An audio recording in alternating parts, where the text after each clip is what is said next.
Now, for more on Cyberpunk and what lies ahead in 2021 for the gaming industry, we're joined by Laila Shabir, co-founder and CEO of Girls Make Games. It's a series of summer camps, workshops and game jams designed to inspire the next generation of creators.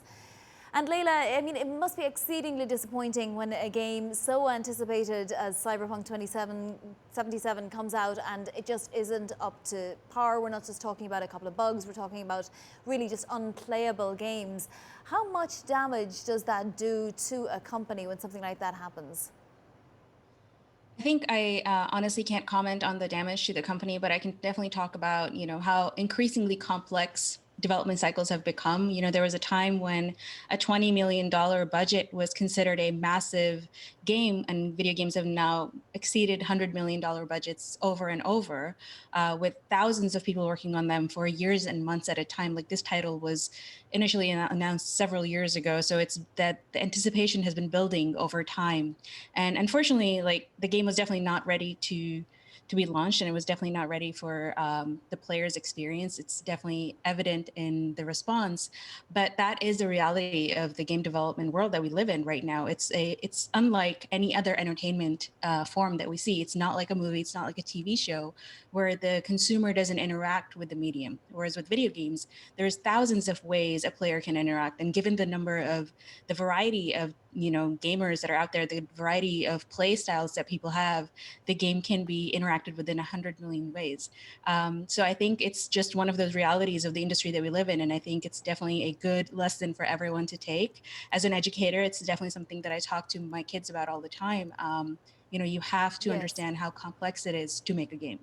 Yeah, absolutely. And I mean, this whole industry has grown so much now. It's overtaking so many of the other entertainment industries. And it's not just the games themselves, it's also people watching people play. And obviously, we're seeing both men, women, boys, girls, everybody gets involved in this. But there are questions around the representation of women and things like inclusivity for all in games. How are you taking that on with girls who show an interest in this kind of environment and who may possibly want to be developers?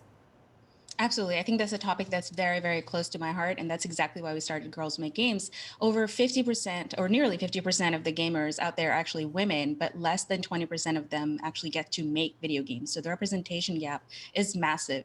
And when it comes down to any kind of media or any art form, like video games, for example, the developers or the creator of the art basically is the voice of the art.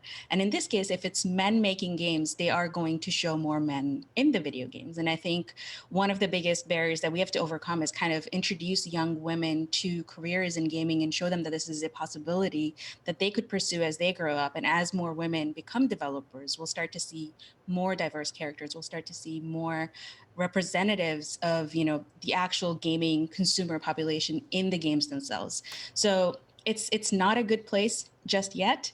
I would like to say that Girls Make Games should go extinct over time because we wouldn't need to do this anymore, but we're not there yet.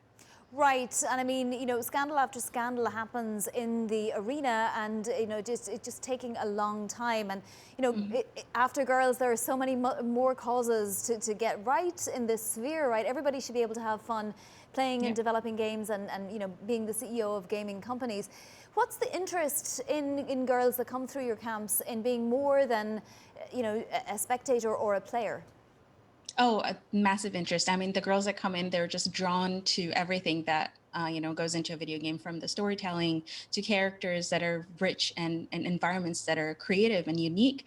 One of the best things about video games is that you get to write your own story and you get to live a story that you create, as opposed to just watch it. And watching other people play your game and interact with it and explore it is just really magical. So one of the biggest things that we see at camp is that it's not necessarily the coding that gets the girls in, but it's really the design and the narrative part of game development that's exciting to them. And the technology, Yes. the coding is just kind of the tool that brings it together. And Laila, I have to ask you, just on a separate note, what are the games that you are looking forward to next year? Well, I'm definitely looking forward to Halo. I've been a big Halo fan for some time. It's coming out next year. There's always really great games, both on the PlayStation, Nintendo, and different consoles. But I've primarily been a League of Legends player, so it's one of those things where I really look forward to the annual competition every year. So the championships next year would be pretty exciting.